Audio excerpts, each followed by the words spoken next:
por 2 semanas vamos a tener como primera lectura trozos de libros de filosófica en torno a los pueblos de Israel, sobre todo por allí del siglo II antes de Cristo. Entonces estos días vamos a escuchar como primera lectura diferentes trozos de diferentes libros sapiensales. La sabiduría, creo que nosotros de pronto no la entendemos, o más bien el concepto de sabiduría no es como lo tiene el pueblo judío. Nosotros de pronto sabio es alguien que sabe mucho, ¿verdad? En realidad se le dice más bien una persona enciclopédica, que sabe de muchas cosas, de matemática, de historia, de ciencia. Digamos que el perfil de este programa de televisión de las preguntas, ¿cómo se llama? ¿Quién quiere ser? ¿Quién quiere meter la pata? No, ese no es, ¿verdad? Es un poco más bien en la línea enciclopédica, digamos, porque ustedes ven que la pregunta hasta es de canciones, y es de ciencias, y es de historia, y es un poco, digamos que una persona enciclopédica que de pronto le gusta leer y saber un poquito de todo. En el seminario decíamos que hoy por hoy, en aquel momento, el sabio no era el que sabía las cosas, sino que sabía dónde encontrarlas, ¿verdad? Haciendo referencia a poder buscar en un libro y saber que ahí está ese dato y todo, porque ¿quién tiene esa capacidad hoy por hoy de poder almacenar toda la información? Pero entonces, ¿cuál es la sabiduría bíblica? La sabiduría bíblica es el bien vivir. Una persona sabia es la persona que vive bien, y cuando digo vive bien, no es, digamos, de vivir, de tirársela rico, ¿verdad? Sino de que en su moral, en sus costumbres, en su forma de vivir, hay justicia, hay equidad, hay caridad. Entonces ustedes van a ver en estos días que las cosas que se enuncian no son cosas como que uno dice, uy, hijo de mi alma, qué cosa más estructurada de pensamiento. Pero es una persona sabia. En el campo, sobre todo las personas adultas, mayores, ustedes tendrán la sensación de conversar y sentir que uno está hablando con una persona sabia. ¿Por qué? Porque sabe de la vida. Y cuando las personas son honestas con lo que han vivido, pueden mostrar cierta sabiduría, ¿verdad? Cuando uno necesita un consejo, tiene que buscar una persona sabia. Es decir, que uno vea que la vida, que el pensamiento y la vida de esa persona tiene buenas costumbres, tiene buenas argumentaciones, ¿verdad? Entonces, por eso vamos a escuchar. Hoy menciona 2 cosas que, como las escuchamos, habla sobre la caridad. Digamos, primero dice, hijo mío, no le niegues un favor a quien lo necesita, si lo puedes hacer. Eso uno dice, uy, ¿dónde está la sabiduría de eso? Es que es un consejo para vivir bien, ¿verdad? Para vivir bien.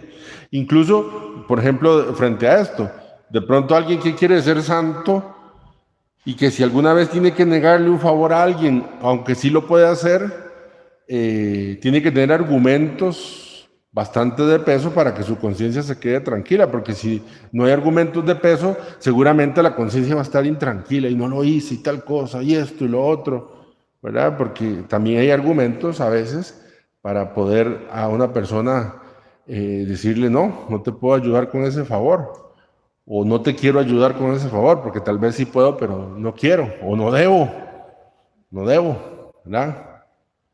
Tenía un amigo con problemas de drogas y me dice, usted no me puede prestar una plata, y lo que me pedía sí podía, pero no debía, ¿verdad?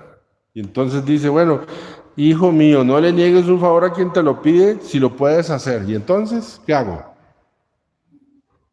Es que la palabra de Dios dice que si yo puedo hacer el favor, tengo que hacerlo. ¿Le presto o no le presto?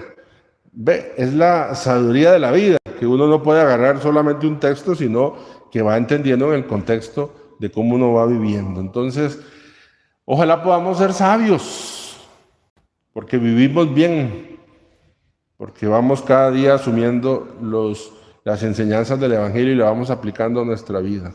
Ser sabio, no enciclopédico, ¿verdad? Que conoce de todas las cosas, sino vivir bien como la palabra de Dios. Ahora una palabrita del Evangelio.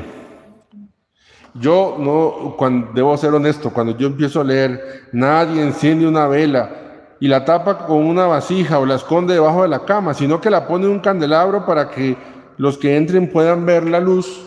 Yo cuando leo eso, a mí se me vienen las buenas obras del Evangelio. Pero entonces en mi mente dice, que no sepa tu mano izquierda lo que hace tu derecha. Que si das limosna, que no... Y entonces yo le digo, ¡ay! Estoy confundido. Encendemos la luz y la ponemos o la tapamos para que no se sepa. Cuando uno lo ve así, parece de pronto que está contrario, pero en el fondo la verdad es que no está tan contrario. Y ya me explico. Está claro que hemos sido creados para manifestar la gloria de Dios. Eso está claro. Y cualquier cosa donde uno se gloríe a uno mismo, ese término en teología espiritual se llama vanagloria, ¿verdad? Que es la gloria que uno se da a sí mismo, pues entonces ya estamos mal.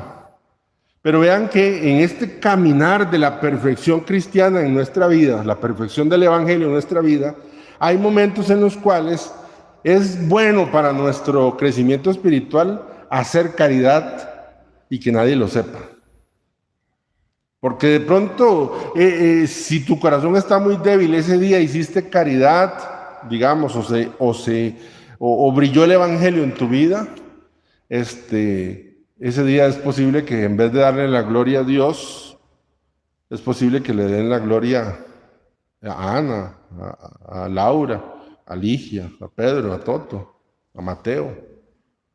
Entonces, si uno es consciente que es peligroso, ese evangelio que brilló, esa obra de caridad, esa buena obra que brotó de Cristo, entonces es mejor que no sepa tu mano derecha lo que hace la izquierda. Pero también hay momentos en los que las acciones que se hacen fruto del evangelio, no fruto del altruismo, sino fruto del evangelio, es bueno porque esas acciones tienen que cuestionar la vida de los demás. Alguien me dijo, es que, ¿por qué el padre Sergio transmite en vivo cuando va a la zona roja a ver? Yo digo, porque creo que hay gente que tiene que ver que hombres de iglesia predican el evangelio con acciones muy concretas. Y si la gloria es para el padre Sergio, entonces está mal. Pero para quienes necesitan ver que el evangelio sí se mueve, que el evangelio está actuando allí en el más necesitado, eso le hace bien. No sé si logro explicarme. Entonces, sí, hay que encender la luz, la vela y ponerla en lo alto para que ilumine, pero también a veces hay que esconderlo en el sentido de que no sepa la mano izquierda lo que hace la derecha, porque es posible que uno, la gloria sea para uno, ¿verdad? Ya les conté aquí, ¿verdad? Que llegó allá, había un programa allá en San Pedro de atención a personas de calle, y que yo al final le dije a una persona que llegó, un muchacho ahí, bueno, sí, venga, y no era el día, entonces, bueno, venga, entonces lo pasé a casa cural, y que tenía hambre, entonces yo había leído el evangelio de tuve hambre, me diste de comer, tuve, ¿cómo se llama? Tuve frío, no, eso no dice, ¿verdad? Sí, estaba desnudo y me vestiste, no sé cuánto, ese había sido el evangelio. Entonces yo dije, no, el Señor me está mandando a esta persona. Entonces, que tenía hambre, entonces yo, bueno, báñese, yo voy a traer una ropa de los que tenemos allí, porque una ropa mía no le quedaba, ¿verdad? Entonces le fuimos a traer, y mientras tanto yo digo, yo voy a hacerle comida, y entonces agarré una de las chuletas con gordito de las mías, y entonces encebollada, y la preparé, y me senté a comer con él, y conversamos, y hablamos, todo perfecto. Cuando ya tenía que irse, la casa cural de San Pedro está en el segundo piso, el salón pastoral está en la parte de abajo, y la entrada o la salida de la casa cural tiene que ser por el salón. Y entonces cuando ya se iba a ir, me dice mi hermana Gloria, ojalá haya mucha gente ahí en la puerta para que cuando usted abra, le pregunten, y ese muchacho, entonces usted diga, ¿qué le di de comer? Lo vestí, hice el evangelio con él. Y así entonces la vanagloria me decía, y así lo van a querer y lo van a admirar y van a decir qué padre más bueno, no se parece a todos los otros padres apicistas que conocemos. Y entonces, ¿no? Y para la gloria de Dios, cuando abrí la puerta, la casa, el salón pastoral siempre estaba ya así de gente, no había nadie, no había nadie, ¿verdad? Por dicha, el Señor me salvó de eso. Y ahora lo cuento y eso ya no se va a contar para el reino de los cielos. Pero ven, cómo hay que cuidar entonces también que no sea la gloria de Dios que alimentaba al hermano necesitado, sino lo que iba a brillar era la soberbia del Padre que había hecho esa obra de caridad. Entonces no se opone. Y por eso es un discernimiento constante para que siempre la gloria de Dios es la que brille. Siempre. Y así nosotros tengamos cuidado de no quitarle mérito o luminosidad a la obra de Dios, porque de pronto empieza a brillar más, ¿cómo se llama? Uno y no Cristo, ¿verdad? Cristo el Señor. Pidamos al Señor la gracia de que no tengamos miedo de mostrar el Evangelio, de esconderlo. A veces dices que si yo predico, si yo en ese grupito de amigos que tengo, ese grupo de WhatsApp, yo hablo algo de Dios, me van a hacer bullying. Entonces eso significa que yo sí meto la candela debajo de la cama porque no quiero que me dejen de querer, porque si no me van a echar, me van a, ¿cómo se llama?, a sacar del grupo, no me van a invitar a cosas, etcétera, etcétera, etcétera. Entonces, que siempre brille el Evangelio, que siempre brille la gloria de Dios, que a las veces en que ponga en riesgo el crecimiento espiritual, bueno, silencio. Y las veces donde sentimos fortaleza y que es necesario que la gloria de Dios brille, bueno, bien. A mí me parece que eso es necesario hoy por hoy también. El Evangelio tiene que iluminar a muchos que están en tinieblas y para eso hay que mostrarlo. Bueno, gloria al Padre, al Hijo y al Espíritu Santo.